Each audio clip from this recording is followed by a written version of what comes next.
अस्सलामुअलैकुम। Safe city TV के साथ मैं हूं मोहम्मद फाइक। आज सेफ सिटी के मेहमान में सीनियर सहाफ़ी शुएब अहमद साहब मौजूद हैं, जिनका ताल्लुक शोबे सहाफ़त से है। आप क्राइम बीट करते हैं। आज के प्रोग्राम में हम शुएब अहमद साहब से उनकी ज़िंदगी और प्रोफेशन के हवाले से कुछ दिलचस्प सवालात करेंगे। सर, बहुत शुक्रिया आपके कीमती वक्त का कि आप हमारे प्रोग्राम में आए। सबसे पहले शुएब साहब बताइएगा कि शोबा सहाफ़त में आपका कैसे आना हुआ? गमे रोज़गार आपको ले आया या फिर शौक़ था? नहीं, ये गमे रोज़गार तो नहीं था, लेकिन बन गया। असल में जब हम छोटे थे, स्कूल गोइंग थे, तो हमारे वालिद साहब हर रोज़ ना अपने काम से वापस आते हुए ना अखबार एक ना साथ ले आते थे। बस फिर वो अखबार पढ़ने का सिलसिला इस तरह का सरायत कर चुका कि फिर लिखने का शौक़ भी इसी तरह पैदा हो गया। और जब हम स्कूल और कॉलेज गोइंग थे तो एक्स्ट्रा चीज़ें जो होती हैं हम वो लिख लिया करते थे और साथ बड़े खुश हुआ करते थे। लेकिन उसके पीछे मेरे वालिद साहब का वो जो रोज़ अखबार को घर लेके आना था ना, वो मेथड शामिल था। फिर एक आर्टिकल, जब आपको याद होगा 2011 में पार्कों में लड़कियों लड़कों के ऊपर एक ना इशू क्रिएट किया गया था कि इनको बैठना नहीं चाहिए, ये जो है ना को एजुकेशन के, उसके ऊपर फिर मैंने एक आर्टिकल लिखा। फिर जो मेरे स्कूल के साथ थे उन्होंने मुझे अप्रिशिएट किया। फिर मैंने जो था ना वो अपना सफ़र आहिस्ता आहिस्ता इससे शुरू कर लिया। आप हम कह सकते हैं कि प्रोफेशन को ही आपने पैशन बनाया। बिल्कुल इसी तरह था, मुझे ये शौक़ था। और मैं अब इसमें देखें, पैसा मैटर नहीं करता, इसमें शौक़ था, वो चीज़ अंदर थी, वो बाहर आई, उसी के साथ लाइफ का मज़ा ले रहे हैं। अगर इसमें पैसा बिजनेस एज करना होता तो और भी कई बीटें थी। और सबसे जो जर्नलिस्ट की भूखी बीट है ना, जिसको आप सबसे लोएस्ट इनकम बीट कह सकते हो, क्राइम बीट है। अच्छा, लोगों को ये नजर आता है कि इसमें जो क्राइम रिपोर्टर है ना वो बड़े पैसे कमाता है, बहुत टैका होता है, बहुत पावर होती है। लेकिन इसके बरक्स जो अब देखा जाए ना, तो आप जितने भी क्राइम रिपोर्टर्स हैं, अगर आप उनके घरों में जाके देख लें, उनके मतलब कि जिंदगी को देख लें, उनकी अपनी पर्सनल लाइफ को देख लें, तो वो जितने भी उनके ऑफिस के कोलीग्स हैं ना, वो सबसे लोएस्ट जो कह सकते हैं ना, वो सिर्फ क्राइम रिपोर्टर होते हैं। बिल्कुल इसी तरह होता है। एक अच्छे क्राइम रिपोर्टर का टैग लगवाना तो आपको वो जो कम सैलरी इनकम पैकेज है ना, उस पर आपको गुजारा करना पड़ेगा। इसलिए हम कह सकते हैं कि क्रेडिबिलिटी को कायम रखना बहुत जरूरी है। इसमें बहुत साख बहुत इंपॉर्टेंट रोल प्ले करती है, फिर ही आपको वर्किंग उस तरह से मिलती है और आप अच्छा काम करते हैं। आप ये देखें कि आप जुबान से हम है कि पुलिस बहुत करप्ट है। पिछले दिनों एक सर्वे भी आया, इंटरनेशनल सर्वे के अकॉर्डिंग। बड़ी एक मैं बात करता हूँ कि वो जो लोग है ना, जिनसे वो सर्वे करते हैं, वो पता कौन है? एक बाइक वाला है, अच्छा, जिसके बाइक का चलान हो गया, उसने फौरी कह दिया जी बहुत ज्यादा करप्ट है पुलिस। और उसकी बाइक पे ना नंबर प्लेट होगी, ना वो उसने हेलमेट पहना होगा। लेन की वायलेशन प्रॉपर करता है वो बंदा। कोई भी सेफ्टी मेथड उसने यूज ही नहीं किया होगा कि जो उसकी जिंदगी बचाने के लिए। अगर भाई वो तुम मर जाते हो तो तुम्हारे मरने से जो सीटीओ है या डीआईजी ट्रैफिक हो, उसको कोई नुकसान नहीं है। भाई अगर वो तुम्हें कह रहा है कि हेलमेट पहन लो, अगर वो तुम्हें ये कह रहा है कि तुम सेफ्टी मेजर्स का जो है ना पूरा ध्यान रखो, तुमने फास्ट लेन में नहीं जाना, तुमने स्लो लेन में रहना है, तो भाई ये तुम्हारे फायदे के लिए कह रहा है, तुम्हारे उन बच्चों के लिए कह रहा है जिसके लिए तुमने घर वापस जाना है।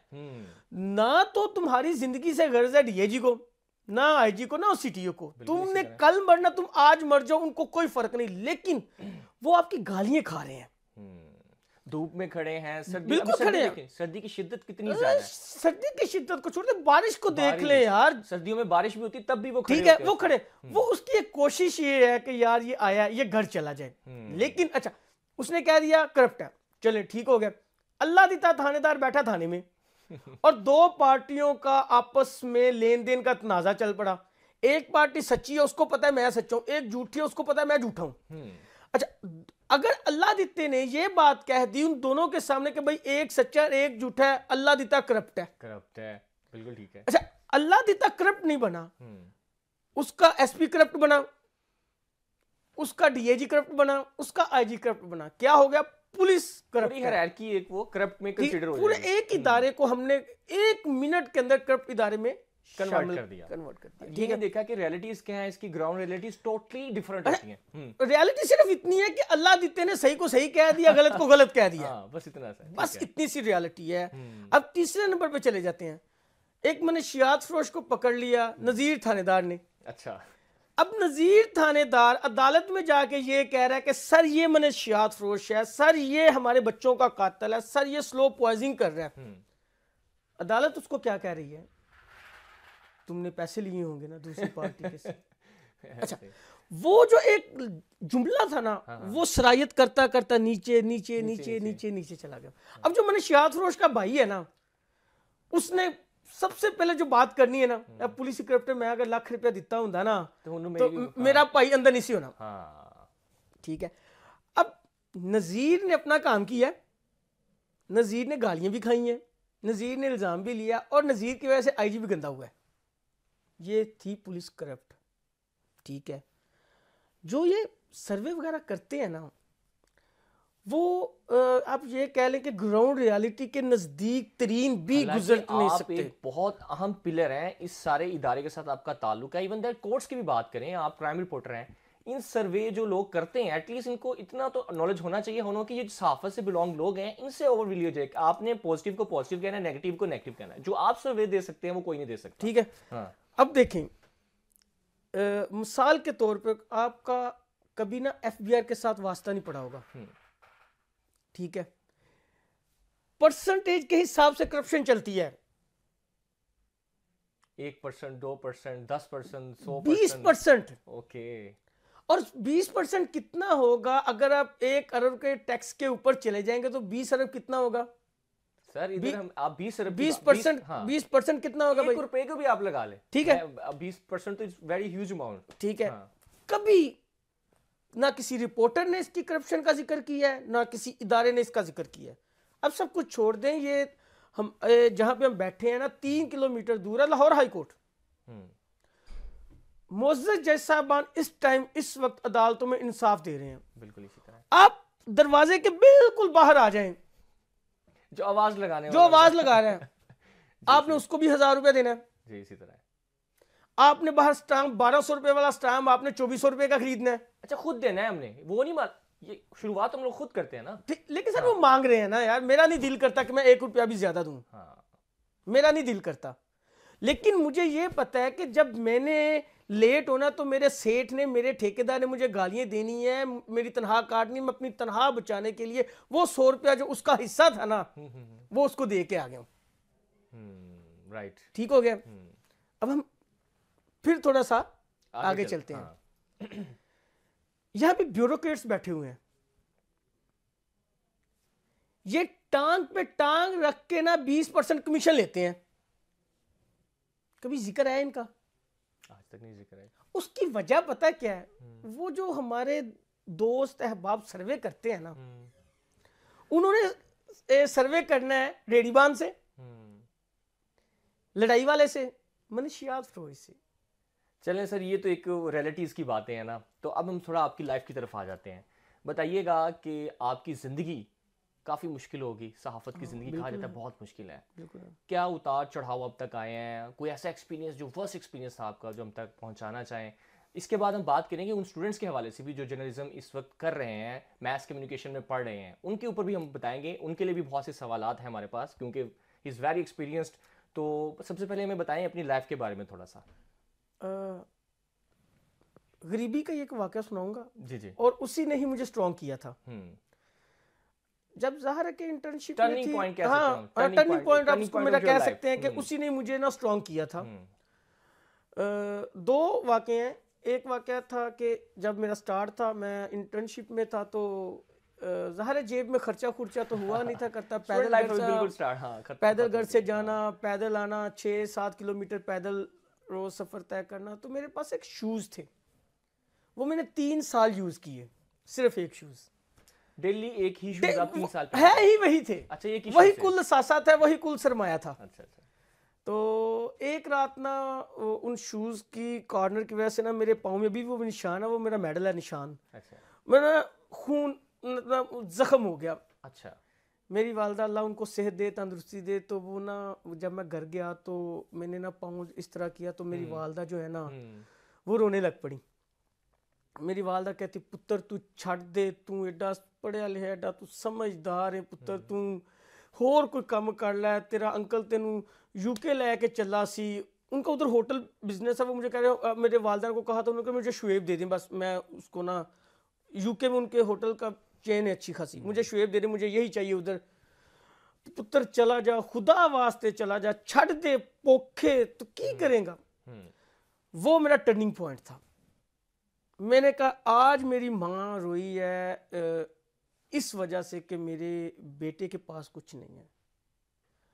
इतनी इज्जत कमानी है कि मेरी माँ ही कहेगी कि मेरा ये बेटा सबसे ठीक है। ज़बरदस्त।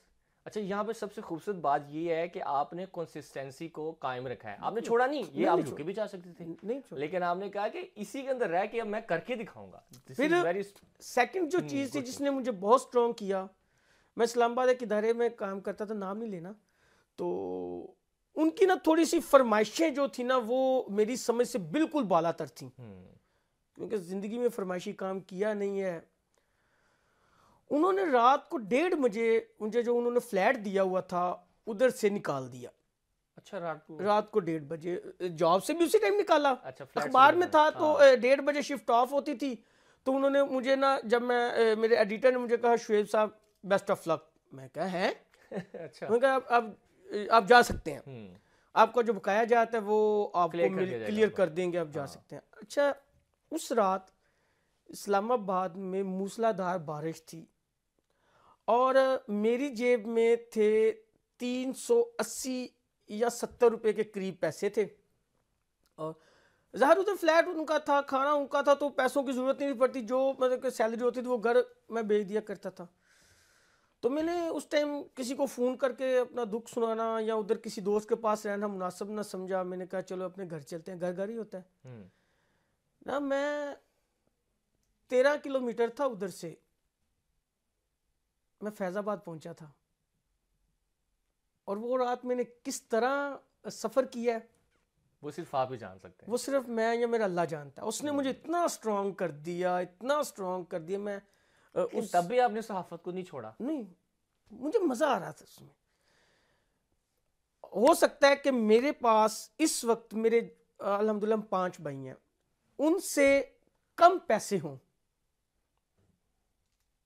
हो सकता है मेरी बेगम रोज़ मेरे साथ लड़ाई करती हो सकता है कि मेरी गाड़ी में अभी भी गैस का बिल पड़ा हो जो हमने पे करना है, ठीक है। लेकिन एक चीज़ मेरे मरहूम वालिद साहब ने मुझे कहा था, जब मुझे इस काम में इज्जत मिलना शुरू हुई, तो उन्होंने कहा था बेटा ये तकसीम खुदाबंदी है, इज्जत किसी किसी को मिलती है, पैसा लोगों को मिल जाता है।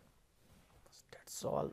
इतना मज़ा लिया मैंने, इतना मज़ा लिया है कि मैं बयान नहीं कर सकता। शेर साहब, आप बहुत दिलचस्प बातें कर रहे हैं, मेरा दिल कर रहा है इसको सुनने को, मज़ीद यहीं से कंटिन्यू करेंगे। अभी हमें ब्रेक पे जाना है, ब्रेक लेते हैं, उसके बाद फिर शेर साहब की ज़िंदगी के हवाले से कुछ मज़ीद सवालात इनसे करेंगे। हमारे साथ रहिएगा।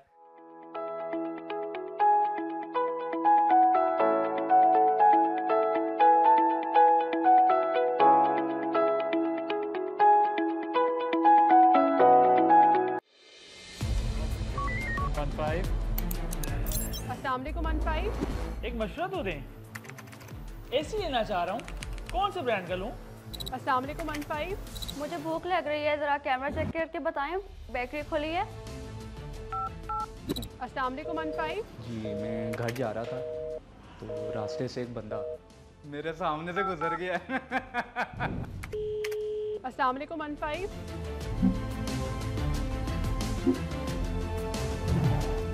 आप परेशान नहीं हो, मैं अभी भिजवा रही हूँ, अभी रेस्क्यू आपके पास आ जाती है, आपको कॉल करेगी, अपना नंबर ऑन रखिएगा।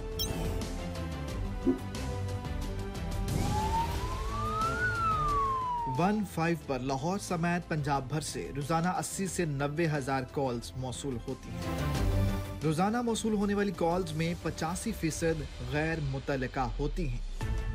शहरियों से अपील है कि 15 पर गैर जरूरी कॉल से इज्तनाब करें ताकि मुसीबत में फंसे शहरियों की बरवक्त इमदाद की जा सके।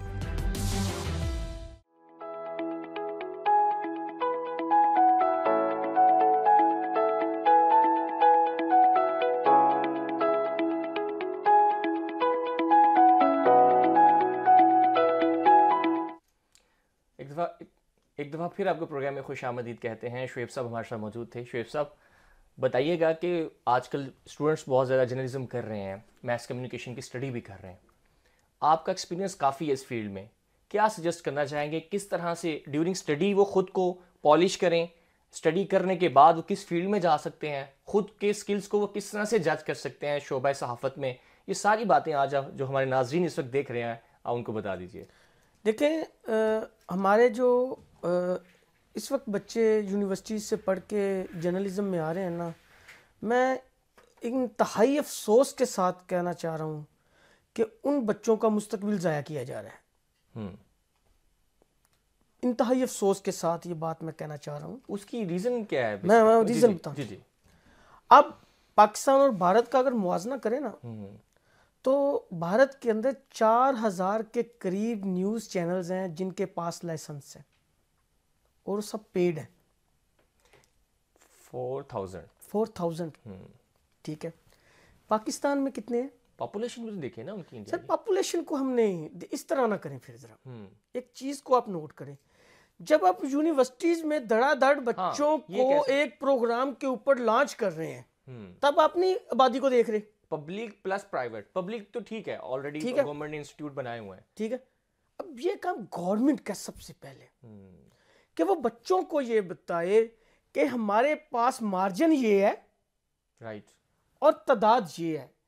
आपके पास एक नौकरी होती है, 1500 के करीब जो है ना पीछे होते हैं वो एप्लीकेशन वाले, ठीक है। एक चीज तो ये सबसे पहले जो मेरे ख्याल के साथ बच्चों के साथ बड़ा जुल्म हो रहा है। हाँ, जर्नलिज्म एक बड़ी कमाल फील्ड है, लेकिन अगर आप इसको बतौर प्रोफेशन करना चाहें, बतौर इन्वेस्टमेंट नहीं, ये शौक है बेसिकली, पैसा नहीं इसमें, ये बिल्कुल एक शौक है, इसको पालना है आपने, राइट।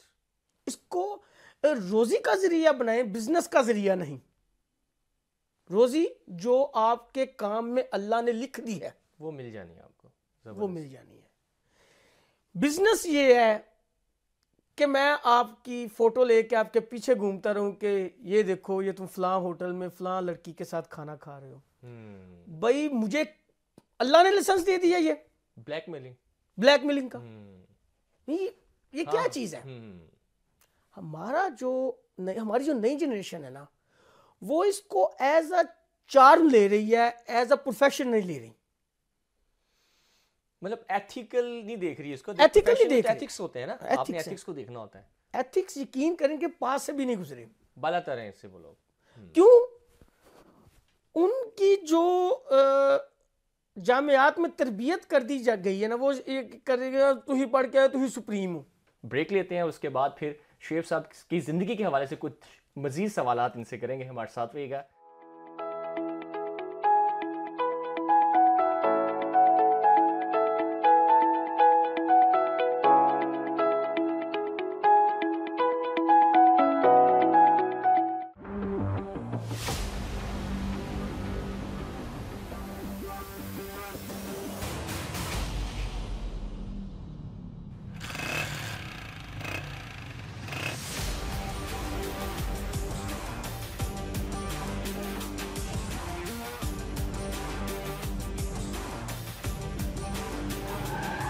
चल जल्दी कर यार, इसको भी अभी बांधना था यार।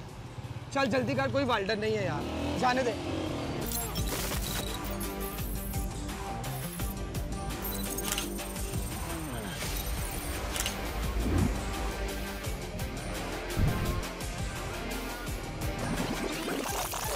इसको भी अभी बांधना था यार। चल जल्दी कर, कोई वाल्डर नहीं है यार, जाने दे। सेफ सिटीज अथॉरिटी के खुदकार निज़ाम के जरिए सिग्नल की खिलाफ वर्जी, over speeding, one way violation, lane line और जेब्रा क्रॉसिंग की खिलाफ वर्जी पर ई चालान किए जाते हैं।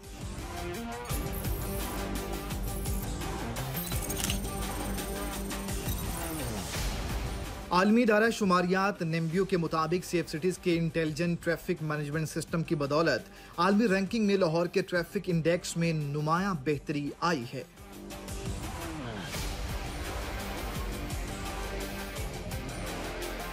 सड़क पर ट्रैफिक कवानीन की पासदारी महफूज सफर की जमानत है। ट्रैफिक कवानीन की पासदारी कीजिए और सेफ रहिए सेफ सिटी के साथ।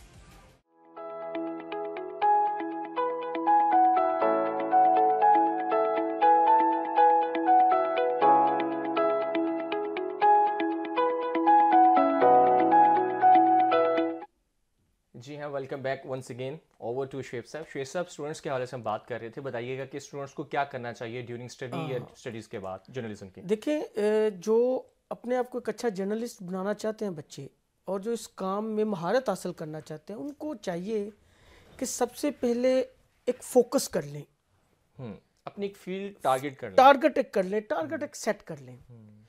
मिसाल के तौर पे के ऊपर जिस तरह शुरू के दिनों में मैं हेल्थ रिपोर्टर था, लेकिन मेरा जो एक एम था वो एक क्राइम रिपोर्टर था। मैंने अपना फिर एम सेट किया, टारगेट गोल सेट किया और आज अल्लाह का शुक्र है एक अच्छा खासा इसमें एक्सपीरियंस है। ठीक है, इसी तरह एक रिपोर्टर ज़्यादा से ज़्यादा 1 या 2 फील्ड में महारत हासिल कर सकता है। हमारे बच्चों का मसला पता क्या है, वो ये समझते हैं कि हम हेल्थ के ऊपर भी बात कर सकते हैं, हम एजुकेशन के ऊपर भी बात कर सकते हैं, हम क्राइम के ऊपर भी बात कर सकते हैं, हम पॉलिटिक्स के ऊपर बात कर सकते हैं, हम जो है फॉरेन जो रिलेशंस हैं हम उसके ऊपर बात कर सकते हैं। हमें ये लगता है ड्यूरिंग स्टडी लग रहा होता है, ये लग रहा होता है, असल यही हमारी जो नाकामी की पहली सीढ़ी होती है। राइट, हम खिचड़ी पका देते हैं, एक गोल सेट नहीं किया। अगर किसी ने फॉर एग्जांपल एंकर बनना है तो अपने आप को माइंडसेट को अपने आप को देख ले, बिल्कुल देखे ही इज परफेक्ट इन। अच्छा, वो ये भी देखे कि मैं ये कर सकता हूँ कि नहीं कर सकता। अपनी अपनी देखे ना, लैंग्वेज को देखे, ठीक है, कॉन्फिडेंस को, अपने एक्सेंट को देखे ना। अच्छा, वो अखबार पढ़े, उसको अपने आप को इस तरह जज करे कि उसकी दिलचस्पी किस चीज के अंदर है। मिसाल के तौर पर अब देखें, मैं शोबिस के जो रिपोर्टर्स हैं, अब उनको उनका काम, उनका गोल था, टारगेट था, वो उसमें बहुत आगे आगे तक गए हैं।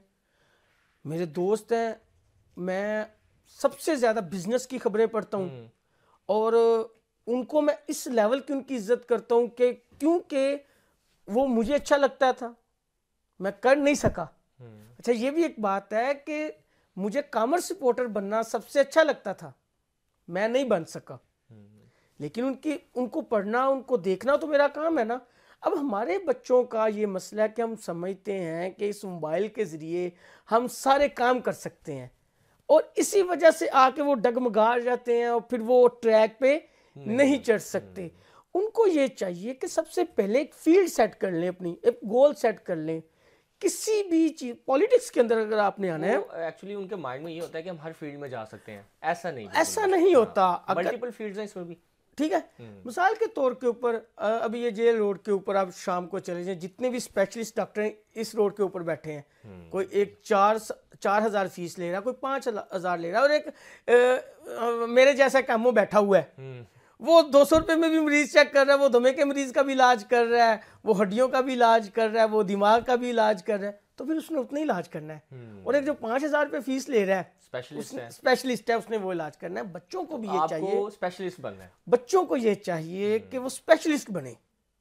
उनको किसी चीज की, जब वो अपनी फील्ड में इतनी उनकी महारत हो जाए कि जिस तरह मैं फाइक भाई के सामने बैठूं, मेरे सामने कोई कागज नहीं है, मेरी कोई तैयारी नहीं है, क्योंकि ये मेरी फील्ड है, आपकी फील्ड है, आपने एक्सपीरियंस लिया, आपने पढ़ा है, आपने इसके ऊपर वर्किंग की हुई है। अगर मैं फाइक भाई मुझे क्राइम को लेकर छोड़ के मुझसे बिजनेस की बात कर लेंगे, मुझे स्पोर्ट्स की बात कर लेंगे, पसंदीदा खेल हमारा स्पोर्ट्स क्रिकेट, मुझ पर बात कर ले, मैं नहीं बता सकता।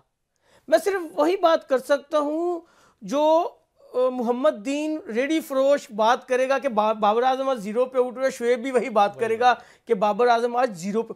शुएब को और मोहम्मद दीन को ये नहीं पता कि उसके पीछे लॉबी कौन सी चल रही है, रीजन क्या है उसके पीछे, रीजन क्या है। बच्चों को भी ये चाहिए कि ये बड़ी कमाल फील्ड है, इसके अंदर आए, लेकिन अपना गोल सेट करके आए। बिल्कुल, सुन ले इसको as a khichdi, as a मतलब ये कह रहे हैं कि अपने दबदबे के लिए ना इस्तेमाल करें। यकीन कर ले, मैं अल्लाह का शुक्र है कि पूरे पाकिस्तान के अंदर इस टाइम मेरे दोस्त पुलिस ऑफिसर्स बैठे हुए हैं और मैं आज भी सिपाही से बहुत डरता हूँ।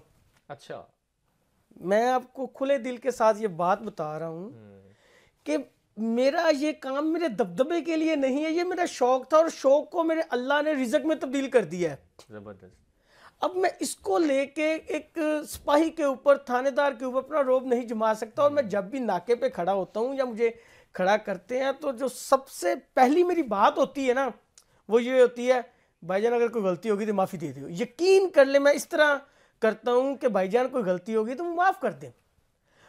अगर अब मैं इस काम को अपने दबदबे के लिए इस्तेमाल कर रहा होता ना, तो मैंने ये कहना था, ओए तू कौन हूं ना, मैंने पूछना था। ये तो कभी कोई ब्रेकिंग न्यूज़ नहीं दी आपने सिपाही के हवाले से या पुलिस के नाके के हवाले से कि ये देखें जी ये मुझे तंग कर रहे हैं और ये फलाम, मैं ये खुद जिंदगी में नहीं, थ्रेट किया उन्होंने आपको? जिंदगी में नहीं। अच्छा, कभी ऐसा नहीं हुआ।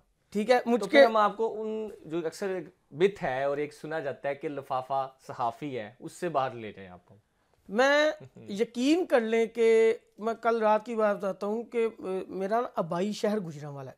काम के सिलसिले में लाहौर शिफ्ट हूँ, तो गुजरांवाला मेरे दोस्त ने कहा कि भाई हवालाती है, उससे मुलाकात करने के लिए जाना है। अच्छा। तो यकीन कर ले मैंने एसपी साहब के रीडर को कॉल की, मैंने कहा भाई थाने ज़रा कॉल कर दो, मेरी मुलाकात करवा दो। यकीन कर ले उसकी वजह पता क्या भाई जान, ये फोन करके ओए मैं सहाफ़ी हूं, नहीं, अच्छा वो भी इसलिए कि वो मुझे जानता था। अच्छा, वरना आप कभी भी आप थ्रू प्रॉपर चैनल ही जाते हैं वो जो बिल्कुल उसी तरह जाना चाहिए। असल ये काम हमारे दबदबे के लिए नहीं है। हमारे बच्चों से ये गलती हुई है कि वो ये समझ, हमारे एंकर से, हमारे सहाफियों से ये गलती हो चुकी है कि वो इसको एज अ डंडा सर्विस जो है ना शोभा समझ रहे हैं।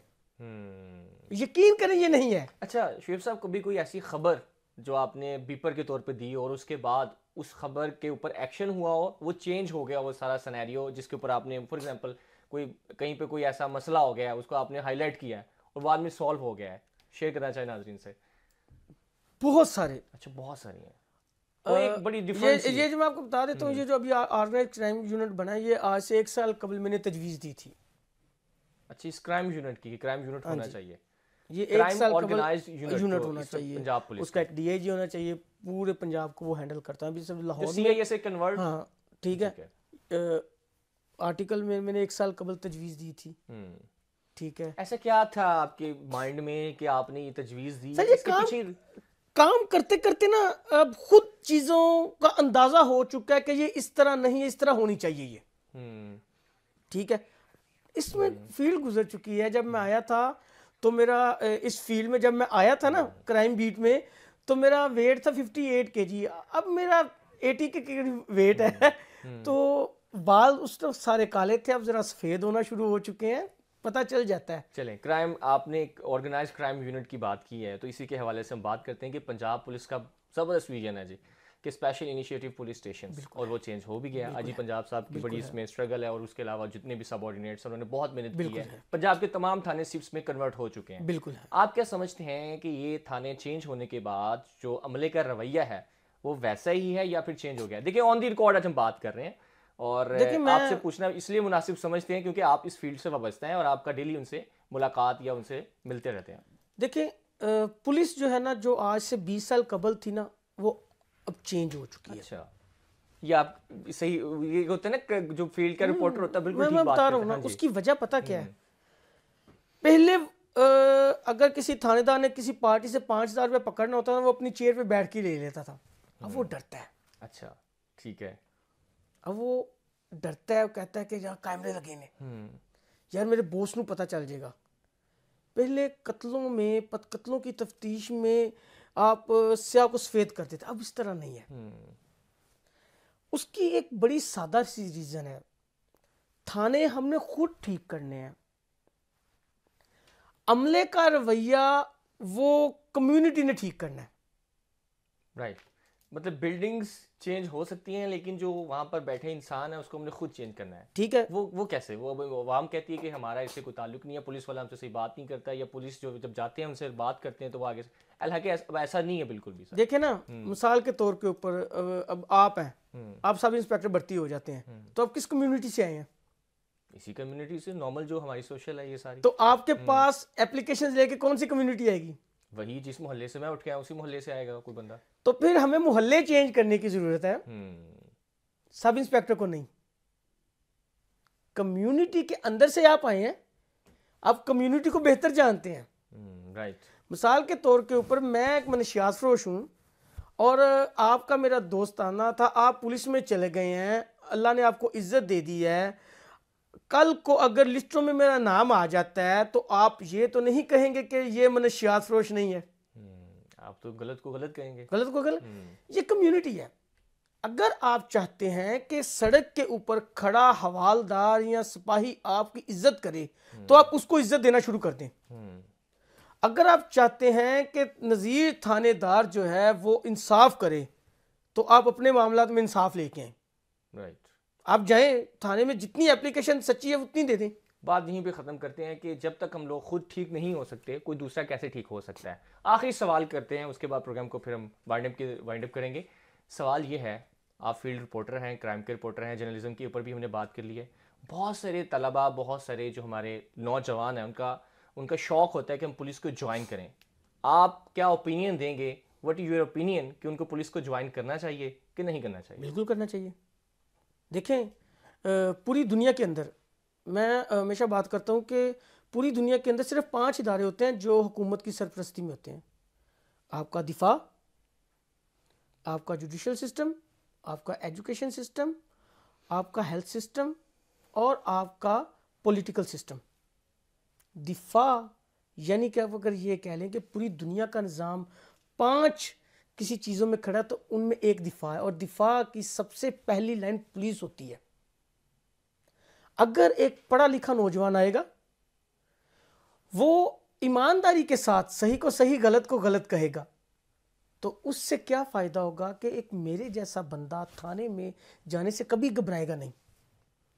एक वो बंदा जिसका कोई सिफारिशी नहीं है, वो थाने जाए और एक पढ़ा लिखा, एक मतलब ईमानदार कह लें उसको, आगे उसको थानेदार मिले, इंस्पेक्टर मिले, SHO मिले, SP मिले, तो वो घर जाके पता क्या कहेगा, बेटा तू इंजिदा बनना है।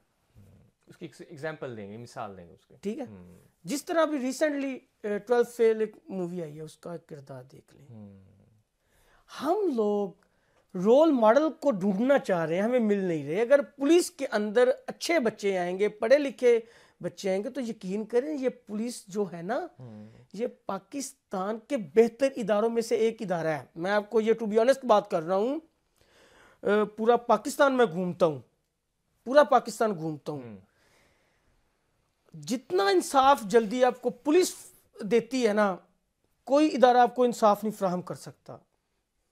अच्छा, सबसे रिश्वत का कम म्यार भी इसके अंदर। इसमें आप बात करते हैं ना कि ये करप्शन में पहले ना, वही 500 रुपया थानेदार को किसी को दे दो, वो आपकी जल्दी रिपोर्ट बना देगा। जबकि इसी तनाजुर में आप किसी FBR या किसी दूसरी ऑफिस में चले जाएंगे ना, तो पॉसिबल नहीं है ये। बहुत शुक्रिया शुएब साहब, आपके कीमती वक्त का कि आप हमारे प्रोग्राम में आए। बड़ी दिलचस्प गुफ्तगू रही आपसे और बड़े मज़े की आपने बातें की, और जो आपका एक्सपीरियंस था माइंड ब्लोइंग, बहुत ज़बरदस्त था। शुक्रिया, बहुत शुक्रिया आपके कीमती वक्त का। जी, हमारे साथ मौजूद थे सीनियर सहाफ़ी शुएब अहमद साहब, जिनकी दिलचस्प गुफ्तगू आपने सुनी। सेफ सिटी के नए मेहमान के साथ हाजिर होंगे। अपना बहुत सारा ख्याल रखिएगा। अल्लाह हाफ़िज़।